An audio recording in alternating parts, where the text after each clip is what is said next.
Hey Lab Rats, it's Becky with Lab Rat Academy, and I thought I would shift gears tonight because I was thinking about these broody hens that I have. These broody hens are sitting in their hen house all day long, and they think they're going to hatch some eggs, but they don't even have eggs underneath them, and even if they did, they would not be fertile eggs because we don't have a rooster. So their energy that they are spending right now is kind of fruitless. It's pointless. They're wasting their energy. They're wasting their energy and nothing's going to come of it.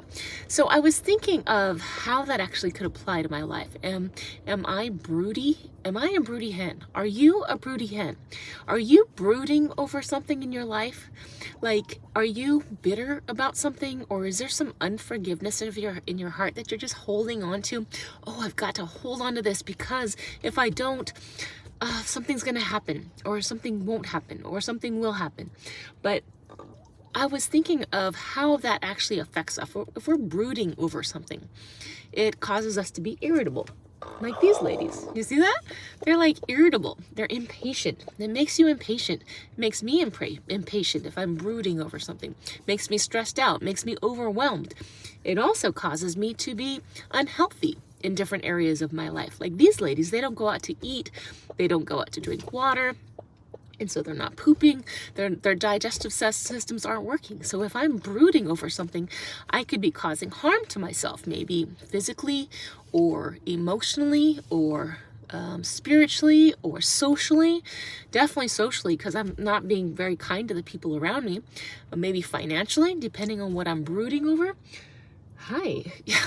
So I wanted you guys to think about that, because maybe there's some area of your life where you need to think about, become aware of how could I become more fruitful in the energy that I'm spending, because you definitely don't want to be spending your time doing something that is not fruitful.